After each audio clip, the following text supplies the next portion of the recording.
There once was a traveler who reached the end of a great stone road. Before him stretched a bridge, but it was shrouded in thick and swirling mist. Behind him, everything was familiar: paved paths, clear signs, and the steady hum of others moving with purpose. But beyond and into the mist was silence, mystery, the unknown. Many travelers camped by the road, building lives there, afraid to step forward. But one day, a whisper rose from the mist. "You are more than where you've been," it said. With nothing but his courage and an open heart, the traveler placed one foot onto the bridge. The stones held. With each step, the mist parted just enough to reveal the next. Not all at once, but just enough. And for the first time, he wasn't just moving. He was becoming. My guest today is Matt Manning. Matt is the creator of the Liminal Leap, a platform exploring the space between identities, paradigms, and ways of being. After a successful 17-year career in technology sales, he walked away to follow a deeper calling. One rooted in consciousness, inner transformation, and the evolution of leadership. His work blends developmental psychology, spiritual awakening, and systems thinking to help high-capacity individuals navigate liminal spaces with clarity and courage. Through writing, coaching, and dialogue, Matt helps people and leaders move beyond performance into presence so they can lead not with just strategy, but with soul. I can't wait to dive into this conversation. It's time to reassess. Matt Manning, it's nice to meet you. Thanks for being here. Matthew, thanks for having me. Looking forward to it. So I heard about you for the first time on Paula Iverson's The Bitcoin Edge podcast, and I was absolutely fascinated by that conversation. And just I think she titled it, "You Quit Your Job," and like your story was just really inspiring. And so tell me, like, what is it you're dedicating yourself to now in this transition period? Yeah, I mean, it's all coming together quicker than I anticipated, but I quit my job about coming up 2.5 months ago or so. It was early February. Um, and it's part of a bigger kind of identity shift that I went through, that I felt my soul pulling me to psychology and consciousness, which is what I studied in college. But I'm building something right now that's going to be focused on leadership development. Is kind of, since I even talked to Paula, this has shifted my focus. So I'm going to be building some programs around uh, getting leaders to do deep inner work to figure out, hey, like maybe upgrading my business is less about process and time management and throwing money at problems, and it's about going deep within, uh, doing some deep interpersonal work to figure out how my own ego and my own bias is showing up in the way I lead people. I'm pretty passionate about this topic, that the world needs leaders that are more mature, as we go through some pretty large shifts that are taking place globally. Um, Bitcoin fits into that, but I think we need more mature leadership to step back and see all the perspectives and take a higher level view. And in order for leaders to do that, they need to mature their own, do some deep inner work to be able to show up in ways that the world needs more mature leaders. So that's where I'm going to be focused on. But I write a lot on Bitcoin, decentralization, consciousness, at kind of a macro level view, how some of the shifts we're going through in the world are part of a bigger evolutionary process that I think we're at a unique time uh, in humanity, where things are shifting very rapidly. So Yeah, I couldn't agree more. There are things happening today that 5 years ago, I would have never guessed. yeah, yeah. Yeah, I'm interested in going deeper into what you mean by inner shifts, but can you tell us a little bit about your story and a little bit about maybe what you shared on Paula's podcast? Like, what made you want to quit your job? Yeah, it started with Bitcoin actually. Bitcoin, I got in 2018. I kind of dabbled in buying some Bitcoin and kind of started to go down the rabbit hole. after the bull run of 2017, after it crashed back down around $7,000-8,000 or so. Excuse me. Um, and then around 2020, I was listening to a lot of Bitcoin content. You know, Robert Breedlove, Preston Pish, Michael Saylor, and as COVID happened, I started to like really say, whoa, everything these Bitcoiners are talking about is like playing out. I'm watching it happen.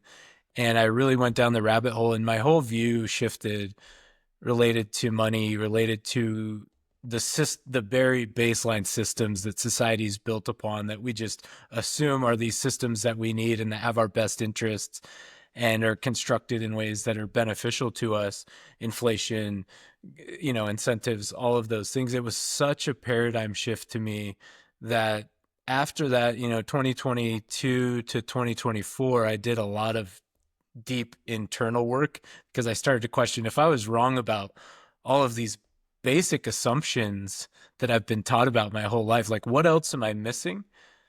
And that led me to question pretty deeply everything that I believe, the most foundational beliefs from God, spirituality, uh, the story that I've constructed about myself. And it just caused me to do some deep inner work. And then as part of that process, uh, had some pretty big consciousness shifts. And as I've tapped in more to like what what's deep within me, I've been feeling that pull, and that led me to quit my job earlier than I thought was going to happen. I thought it would happen in maybe the next Bitcoin cycle. But life kind of catapulted me into it, and it's something that I'm fired up about. So I'm just trusting that what I'm building is is what I'm supposed to be doing. Yeah, that sounds like a gradually then suddenly sort of thing. Yeah, that's a very accurate description. Yeah. Yeah, we make these plans, right? Like you said, next bull cycle, and but you can't really stop the journey that you're on when you go down the Bitcoin rabbit hole. And like you're saying, you come over these rims of insight, right? And you discover a lot, like a whole new world essentially. And it's like, and if you're excited about a project, 4 years is a long time to wait Yeah. to do it now. And like this terrain that's going to be funded and fueled by Bitcoin as sound money, that is going to be like living out like these principles, this new paradigm shift, like that terrain is being laid now. And so if you feel called to it, I think it's great. And like if value will be rewarded for that. Yeah, it's something that I'm becoming more and more passionate about, and I'm starting to see that the existing monetary system and our system of government and the inflationary system that needs more and more and more of everything, and it actually suppresses human creativity and forces us into these lower level survival mechanism instincts where we have to provide, and in order to provide what's necessary, that takes more and more effort over time because the nature of the inflationary system, it's just the way it works. And so many people I think are doing things. Even me, I studied psychology in college, and that was what I was called and passionate about. That's where I wanted to work. But I also realized that that's not a very high paying job, and I'm weighing this, you know, I think I need to make more money to Yeah. be able to survive and, you know, create the type of life I want to live. So I'm not going to follow what I'm really passionate about. Like I did that out of college. And the existing system makes it so most people probably can't follow that passion. That's what I love about Bitcoin is on a Bitcoin standard where money gets more valuable over time and there's abundance and deflation.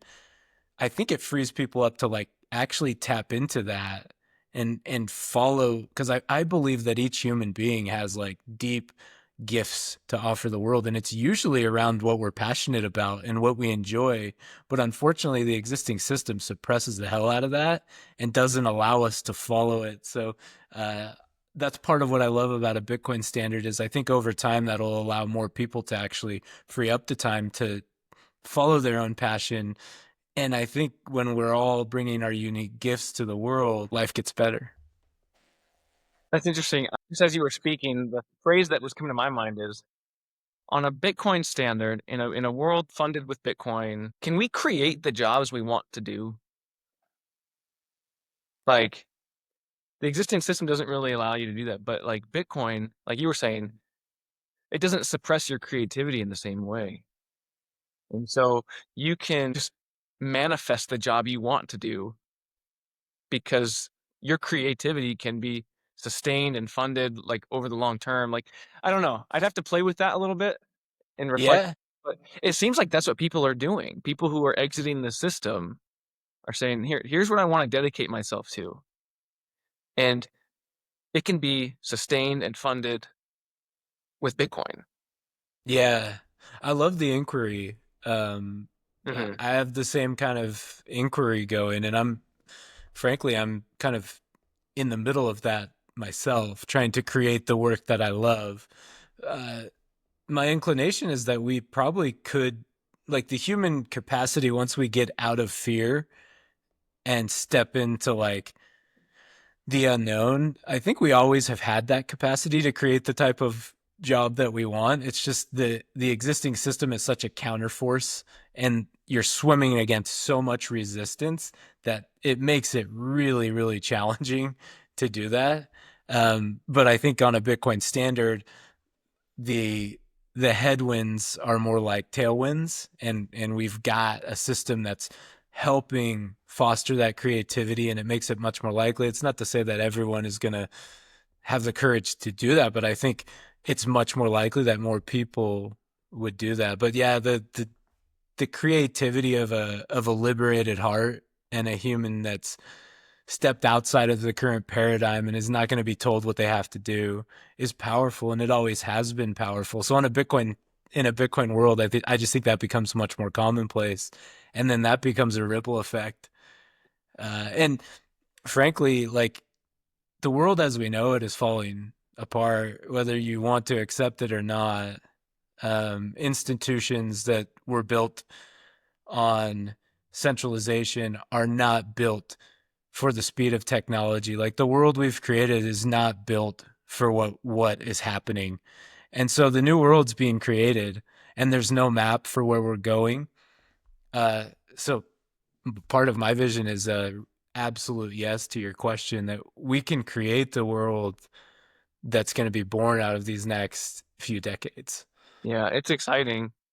Definitely like uncharted territory because like you listen to Jeff Booth at all, it's like we've never had a truly free market. And I like what you said, Right. the creativity of a liberated heart. And that's an interesting realm that I think people who only focus on ETFs, number go up, they're missing that whole picture. Like what's truly being unlocked here is, I think I agree with you, like a deeper level of consciousness that changes the way you look at the world. And it's something I'm really excited for. How did the people closest to you in your life, like your friends, family, react when you decided to quit your job? Just because you described it on her podcast that it was you had planned for this date, but then you ended up doing it much sooner, unannounced. How did your friends and family respond? Yeah, generally, I was actually surprised at how many people, when I explained to them kind of my reasoning, there wasn't a lot of resistance to it. I didn't encounter many people that told me you shouldn't do this.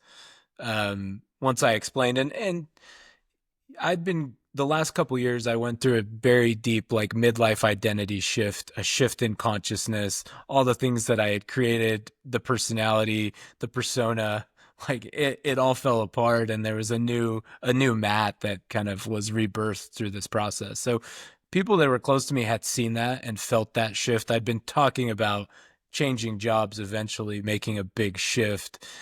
So I don't think it totally surprised people. What I will say is that uh, it invokes a lot of anxiety and fear in people. I've had a lot of people that are like, "Aren't you scared? I'm terrified for you." for doing that. And it's funny because it's deeply terrifying. Like, I'm not sugarcoating it. It's scary to just quit a really good paying job. Um, but I know it's right. Like, I feel it deep. There's something to like the heart versus brain. When you're living from your heart, like sometimes the brain can't logically understand it, but if you're connected at a deeper level, and the more time goes on, the more I trust that. But yeah, most people were supportive. Some were very surprised. My coworkers, when I walked in and just quit, some of them were flabbergasted. But and I'd say my parents were the ones most nervous, the ones closest to me. I have three young kids, and I had a great job, really high paying tech job. So that that scares people, but in a lot of ways, I think it triggers some of their own deep fears of, there's humans. We want to have security. We we want to have surety. We want to know that we're taken care of. And so anytime you let go of control and the outcome is open ended, that can induce anxiety. But the deeper I've gone into things, it's like we really don't have a lot of control as much. We try to create scenarios that make us feel like we're in control. To live a true life, I think, is to open up a little bit to those deeper fears and see what's on the other side. So I'm living it. We'll see. I might fall on my face a few times, but I'm alive. I'll tell you that much. Sometimes you have to tell people after the fact, Yeah, yeah. because I've experienced this, and I've even participated in it to some degree. But you tell people of a big shift you're going to make, and the fiat mindset, and really it's not from a place of negativity. It's from a place where I think your friends care about you. Mhm. Yeah, like, Yeah. however, the fear, I think, is what we've been conditioned to a fiat mindset. And so every time I've shared an idea for a big shift, right? Whatever it may Mm. be, there's almost always some sort of, it's more resistance than tailwinds, like you kind of mentioned a second ago. And but I've noticed the reaction I get from some people when you just have already made the decision, the same person might have a completely different reaction. Like, "Oh, I'm really happy for you," or "Best of luck with that." But sometimes if it's like right before you make it, I don't know. There's like this inclination for you not to do it. Yeah, and when I made this decision, it happened in the middle of the night actually. Like I woke up at 1:30 in the morning and I suffocated and couldn't breathe. That like there's a lot to the story, but um I was kind of making a decision to be all in on my current job for 2 years or so, and then my body was like, no, uh-uh. That's not how it's gonna be. And it's like my body knew something that my mind couldn't quite or hadn't caught up to.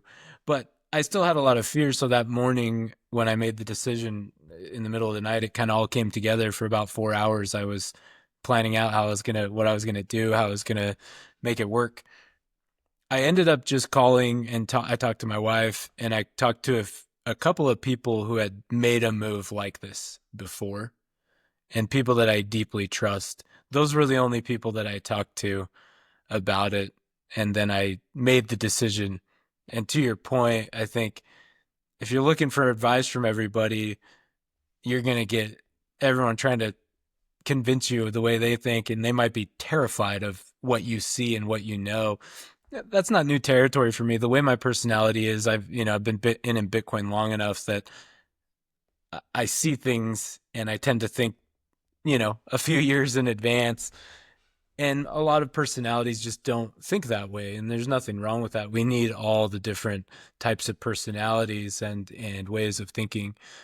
But yeah, I resonate with that. Sometimes like we can trust our own intuition and we don't have to outsource to other people so much about what to do. I think I think part of decentralization is also in that realm, like not just systems, but decentralized spirituality where, people are not like in my opinion, like people are turning away from these institutions that tell them what they should think and what they should do to, hey, maybe I'm a node on a network that's interconnected to something deeper. I can trust what I feel. I'm rambling a bit, but hopefully that's No, in I line love with it. your I love it. question. On the fear of stress and anxiety, I work with a lot of youth, and man, anxiety is something that's talked about so much. Yeah.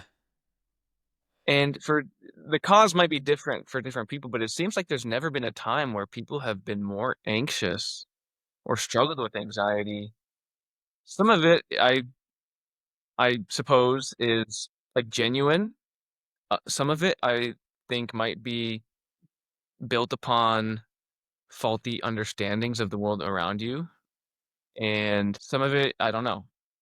Why do you think anxiety is just so prevalent today? Like I used to work at elementary school, and there's 8-year-olds taking antidepressants. There's a lot to this question. I have a lot of thoughts. First off, let me speak from my own personal experience, then I'll go into like some of my systemic ways of thinking. I've dealt with anxiety pretty severely from a very young age. So, in these last couple of years, I've gone deep into like the cause of that, and I've realized that a lot of that is different parts of me at war with themselves, kind of like this fragmented self where, there's all sorts of voices that we have internally, whether it's fear, whether it's desire. Uh, there's all these different parts of ourselves. Our inner world mirrors the collective world. You can see it in the world where there's all these different voices fighting with each other, pulling in different directions. So I've realized that like there was these parts of me that are fighting with each other, and as you just embrace each part of yourself, and when you're scared, like not wanting to like suppress that fear or not let it have a voice, like there's some wisdom in it, but getting all these parts of yourself to talk to each other and to have a relationship and see the wisdom in each of them, and then realize, looking, stepping back and kind of watching yourself. So healing some of those inner parts that as children, for whatever reason, we didn't have our needs met and we coped in a certain way. Those are patterns that we learn. So I think anxiety in some ways can be based on how we were raised, based on certain conditioning, certain genetic things, personality styles, parenting, like all sorts of trauma that happened to us at early ages, and we just built a conditioning around it. So I don't want to discount from that. Like there's that early aspect of just how we create our identity when we're young. Most of that is formed before we're 7 years old, and then trying to break that is difficult because it's hardwired in. So that's one piece of it. The other piece that I would say is modern lifestyle. Humans have never lived with the amount of information and the amount of stimulation that we have today. Just the sheer amount of social media information, like whenever we want it, we can get this dopamine hit. And kids, especially teenagers, like their brains are still developing. I'm not convinced that our nervous systems are wired to consume this much information and have this much stimulation. Our Humans have been around for a long time, and as we evolve, like we're in new territory that humans have never experienced before. My inclination is that in like 50 years from now, we'll probably look back at this time and like all of the things, how we spend our time, the amount of screen time, digital exposure, the food we're eating, we'll be like, what were we thinking? Um, Almost like, like cigarettes and those types of things that at one point were just, it's all good. It was part of that. So I think that's part of it as well. Constant stimulation. Like I'm an avid meditator, and I've been on a few extended silent meditation retreats. And it's striking to me how much the first couple of days of being in silence with no input from just all the day to day emotional stuff we deal with, how like disorienting that is, but after a few days, like your system calms down, and I just think we're overstimulated. Those are a few thoughts. There is so much information, and I notice myself even passively taking in information because it feels natural. You know, like, have you ever just grabbed your phone and you flip it open just and you don't even have a real purpose for why you did? Hundreds of times a day. And Yeah, it's like, crazy. I click on this, like, I refreshed it maybe 5 minutes ago, like, and we're being sort of conditioned to think that way, and, like, we don't have to ever be there never has to be a dull moment, and in the world of consumerism where fast food, you don't have to wait for our food. You can have anything just the way you like it, and then when you experience anxiety, that same mentality bleeds into, "I don't have to feel this way if I don't want to." There's a pill for every ill, you know how they say Yeah. that. Yep. And so people don't know how to be uncomfortable at all. And Right. for a lot of Right. people, I think, who struggle with anxiety or fear, it's easier said than done, right? But I think sometimes, and it sounds like you would agree with this, and you can tell me if you do, but like sometimes it's just to lean into it. Yes. Yes. The times I've like believed a lie or something and I had just like a fearful spirit about something. The only times that I've ever really been able to overcome that is if I try to conquer it by leaning into it. Yes. And because it can be a scary downward spiral and distressing Mm. if you accept it. And I have to speak somewhat abstractly about that because if you felt that, you know what I'm talking about. And I know exactly what you're talking about. yeah, but sometimes you just have to face it head on, and it might be that you have to be uncomfortable for a period of time, and that goes against what our modern day consumerist mindset teaches us. Yes, absolutely. My experience is that the anxiety itself that I feel isn't necessarily what's causing the suffering. It's that I don't want to feel the way I'm feeling and I'm resisting life as it is. Because let's be real, like human beings are going to feel all of those emotions at times in our life. Like my anxiety is getting better. However, I've just come to terms with like I'm going to feel anxious on and off for the rest of my life. It's going to happen. And when it happens, that's what I find if I turn toward it and instead of freaking out, no, I don't want to feel this way. I want to do anything to not feel this way, to not feel human, to not experience the depth of the emotions. That's when we turn to all sorts of crazy things to numb out. And that can be small things like just let me go to Netflix and just zone out. Let me eat a bunch of food because that'll comfort me. And then on, you know, the farther end of the spectrum, that can be the root of addiction. Like serious drug addiction is I don't want to feel the way I'm feeling and I'll do anything to escape it.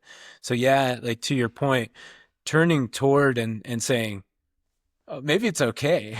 Like maybe this is part of this experience, this human experience is to feel the depth of emotion and to turn toward it uh, is liberating in my experience to accept it and to get curious about it. Why am I feeling anxious? Why am I disturbed right now? Why, like, and what's underneath that might be, oh, I feel out of control. I, I have this need to feel like things are controllable. And what's causing me discomfort right now is I feel out of control. Oh, as you sit with that, you realize being human is there's not a lot we have control over. So surrendering to life as it is, exactly as it is, that helps. So I think that's what I hear you saying. And Yeah, I'll just reiterate your point and totally agree with it. yeah. So the Christian worldview has a lot to say about suffering, and I would say it depicts it as a gift. People might say that anxiety, like when you experience anxiety, that is a form of suffering. It's a trial of some sort, and Yeah, you'd prefer not to feel it. Yeah. prefer not to feel it, and so you have to walk this difficult path, and that is suffering. And the Christian worldview depicts that as a gift from God, because it forces you to realize, kind of like what you're saying, that you are not in control. And it is a gift to realize that you are not in control, because it forces Yeah. you to look at the one who is. And I don't know anybody who has an ounce of character who hasn't suffered in some way, shape, or form. Yeah, I mean we're human. It's Yes. And comes with the territory. Yeah. the most the people from history that people look up to, whether it be a past leader, those men and women usually all have one thing in common, and is that they overcame some sort of suffering, or they endured. And the way that that stretches the human spirit, and the amount of wisdom that you can glean from a season of suffering, I mean, there is value there, and it's incredibly difficult to see it when you're going through it, but it's usually on the other side of something like that, that you can look back and you understand how it helped you just understand the world better, you understand yourself better. And Hmm. so the fact, like, our society completely encourages people to turn away from it, try to end it. I think that's kind of sad. And it's easier said than done, because some suffering is too it's too painful to bear, right? And people can come out of it and usually see some sort of, I don't want to say reason for it all, but some glimmer of hope can come through it, you know. And sometimes it's you just have to come through it on the other side. Yeah, and I love what you're saying, and I'm raised in a Christian tradition. I would also say that what you're describing seems like mature on some levels, some more mature Christianity. There are, depending on kind of the group, uh, I don't know that that's always taught. That's um, to open up to suffering. Sometimes I see it as like, hey, put it all on Jesus and don't open up to it. Just throw it. And so there's a dance, I think, and I think Christianity is evolving as well. But I love what you're saying. I think there's deep wisdom in turning toward discomfort, and I think Christ Himself is the archetype, in Christianity in the West to show that path and to show us and to model to us not to run away from discomfort or challenging the status quo or there's so many lessons there. Yeah. So thank you Yeah, for I sharing. think, like you're saying, in a lot of like new age progressive Christianity is that way. Well, if you just pray that Jesus take it away, right? And that might not be his plan. His plan might be that you walk through this. And so, and I think that's the more historical orthodox view of suffering. Hmm. It's only in this, you know, kind of consumerist newer age of where you have some bubbles of so-called Christianity that is like like you said, the put it all on Jesus and he'll take it away. And it's like, that's great until something really bad happens that you just can't fix overnight. And, you know, it's, it's not that simple. And you need to have a more robust understanding of what does a biblical understanding of suffering look like. And it, it's harder, not easier.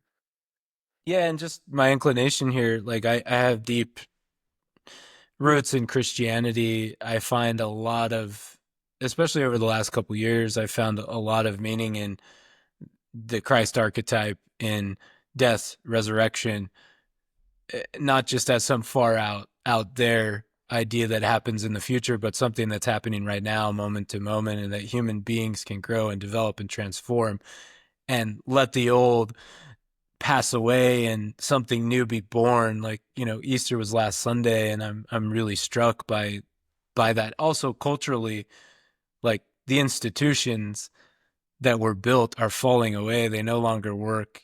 And we have to die to who we thought we were as a society, as individuals, and wake up to our true nature and let this process play out and something new be born. That's beautiful and inspiring to me. I also want to call out that I've found so much deep wisdom in the Eastern ways of thinking, and they've actually added depth to my Christianity, Buddhism, and they have a lot to say on the root of suffering, and doing meditation in some of these Eastern styles has made me a better Christian, in my opinion. And they use different language, but the deeper I go into it, I think they're pointing to the same thing.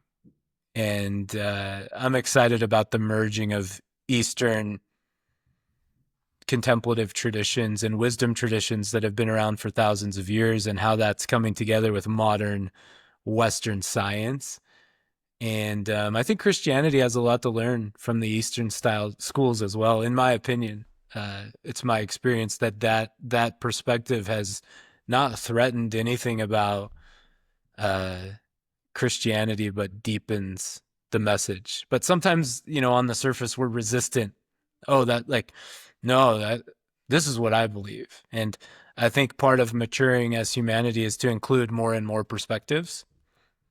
And my experience is that it's deepened my relationship to Christianity. That's all really interesting. Yeah, it's people shouldn't have fear, right? Like I am a Bible believing Christian, right? Cool. Yeah. And and even as you're talking, like my natural inclination would, not to say that other parts of the world have never had, written wisdom or traditions that are worth looking at, but I do think people make a mistake when they completely reject even having a conversation about something, Totally. right? Sure. Yeah. Because if I truly believe what I believe and I want to share that with others, I have to expect that other people are going to listen to me. Yeah. Should Yeah. I render that same courtesy Mm. to somebody else, right? And what's the purpose of the conversation, right? Um, we're on a podcast, and my stated intention is not necessarily to convert anybody, right? But to have an exchange of ideas, and the the best ideas, or the ones with truth, I think, are the ones that ultimately win out in the end. And it's kind of, so you can hear just how, just Yeah. Yeah. I appreciate your perspective. what are some of the Eastern ways of thinking that you've sort of appreciated? A lot of what we were talking about with anxiety and suffering and turning toward experience and not trying to get away from it. Like when you were talking about anxiety and turning toward discomfort, that is very, very much in my experience in Eastern teaching. And Buddhism is just like Christianity. There's a million different Buddhist kind of ways of thinking and sects, and uh, kind of different viewpoints. So there's as much fighting on what the truth is inside of Buddhism as there is in Christianity, with all the different, Christian traditions.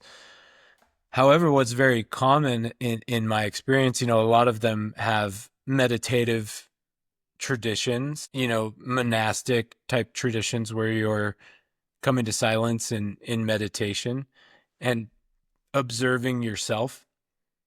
So sitting and just observing your thoughts, observing the breath, observing how you feel, and looking at it with equanimity is a term that's used in Eastern schools, which just means being totally open to whatever happens without resisting anything or clinging to like the good. When we feel positive emotions, we don't need to cling to try to feel them longer. We can let them pass.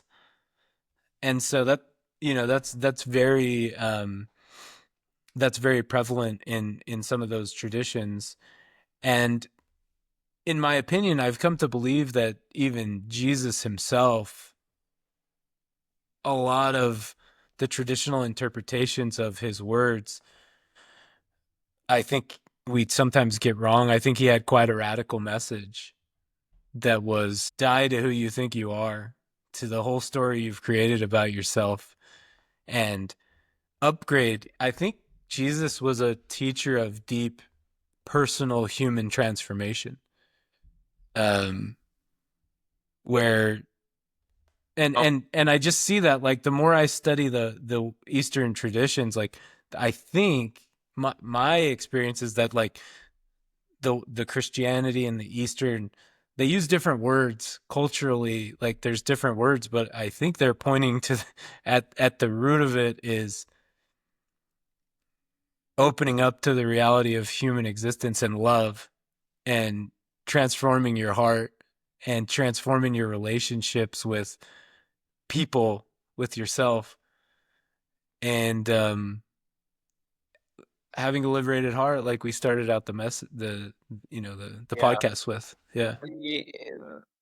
The dying to self definitely as a message that the Bible, I would say, is preaches. Yeah. Just today in church, actually, in this morning's service, we were talking about John chapter 3, and Nicodemus comes and says, like, we know you're a good teacher, right? And I should actually just pull it up. Yeah, you didn't know we were going so deep Yeah. into this topic, huh? I'm here for it. I love it. Um, so this morning in church, we were kind of just talking about the same thing. In John chapter 3, Nicodemus, who was one of the leading Pharisees of that time in Judea, it says, "This man came to Jesus by night and said to him, 'Rabbi, we know that you are a teacher come from God, for no one can do these signs that you do unless God is with him.' And Jesus answered him, 'Truly, truly, I say to you, unless one is born again, he cannot see the kingdom of God.' Nicodemus said to him, 'How can a man be born when he is old? Can he enter a second time into his mother's womb and be born?' Jesus said, 'Truly, truly, I say to you, unless one is born of water and the Spirit, he cannot enter the kingdom of God. That which is born of flesh is flesh. That which is born of the Spirit is spirit.'" And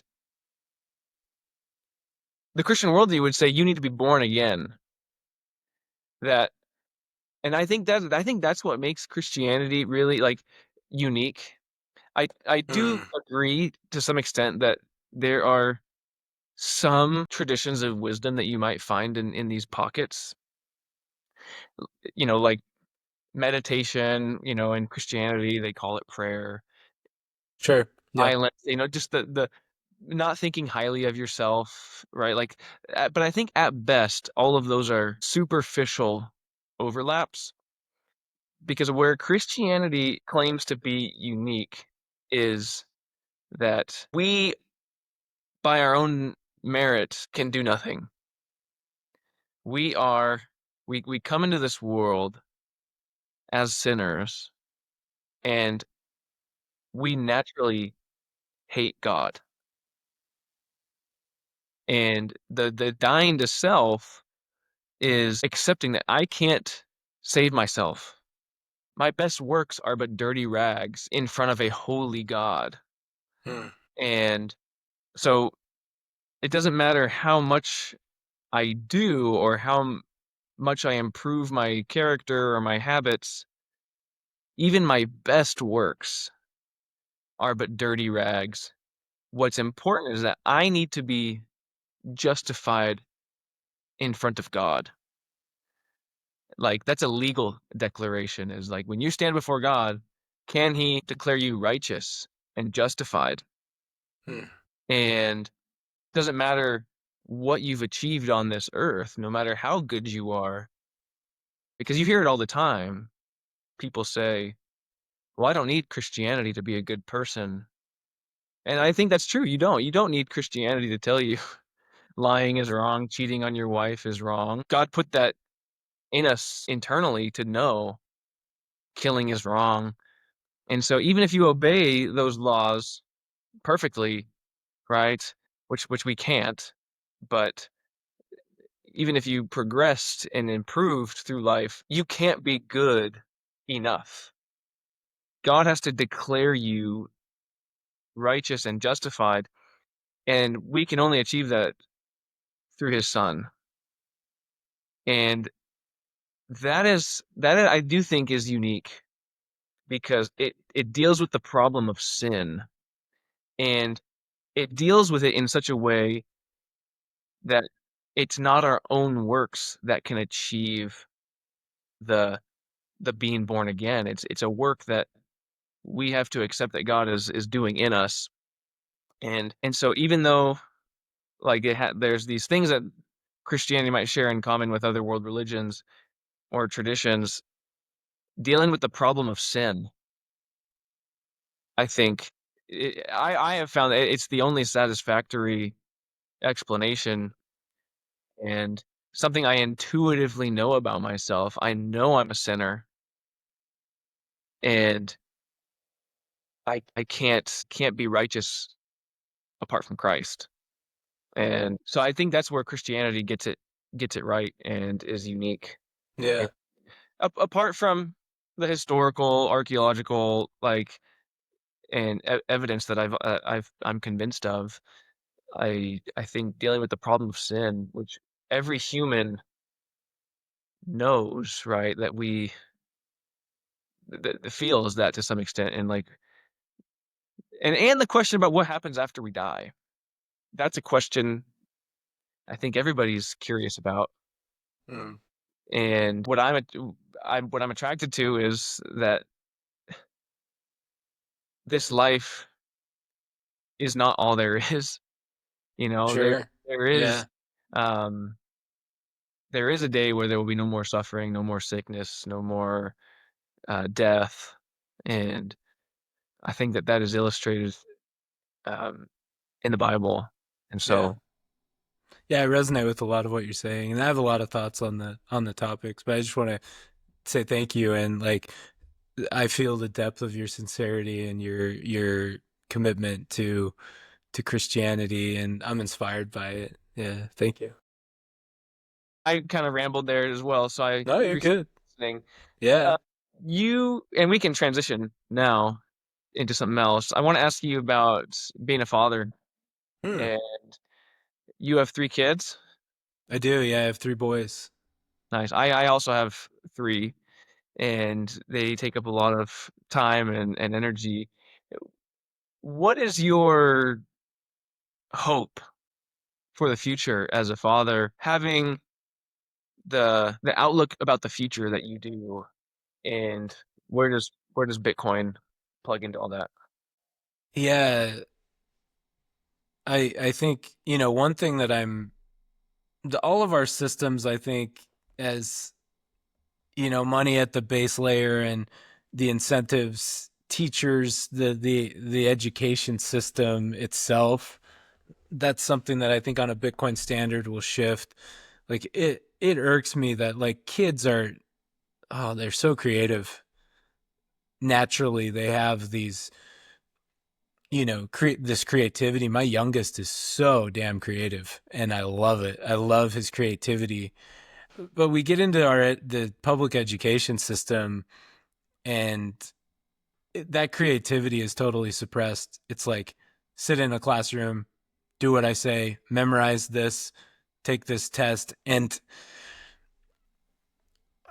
I'm just not convinced that that's what we need. So I think on a Bitcoin standard, as some of these systems disintegrate and we create something new, I would love to see an education system that taps into that creativity, that allows children to just learn by doing and ask questions and get really curious and feed that creative process so they can tap into that creativity. Because that's, I think, part of it is like the system suppresses our creativity and tells us exactly how to think, what to think, what history is, all of these things, and then this is how you go make money. Like, so that's one thing that I think in the future would be inspiring to see is education that's more tapping into creativity versus the existing system. How about from a father's perspective, in terms of like how you raise your kids, being home more, or um, Yeah, you live out sort of a family vision? And talk to me about that. yeah. The way the system works now, I see it all over the place. Like parents generally are so overwhelmed trying to make ends meet, and each generation has to work harder and more just to provide the basic necessities, which has its own downstream effects on stress in the home, uh, which then affects kids' mental health. Like that probably ties into the anxiety that you were talking about earlier. So on a Bitcoin world where we could work 10 hours a week and have more abundance than we have right now, that allows you to make these connections and spend time with your children. And because, like, there's a lot of research that just presence with children isn't enough. Like, a parent might be there, but to be truly attuned, like, even think about a little baby. Like, parents are so overwhelmed, they might be holding the baby, but they're looking at their phone. And a young child, like, knows when their parent is attuned to them, focused on them, their nervous systems start to sync up together. So, yeah, decreasing the amount of time that we have to spend on all of the systemic issues to keep things afloat and to, you know, keep mortgaging the future, frees up more time for genuine connection to happen, and spend more time outside, do the things that we enjoy together. That's what life's about, is human connection, and especially with children. So yeah, I think the nature of families, time, on a Bitcoin standard can have some pretty big impacts on families, children. Yeah. Yeah. I My hope is that I can bring my kids into what I do. I think that there's, going back to, like, wisdom of the past. I think there is a lot of wisdom in like having a family objective.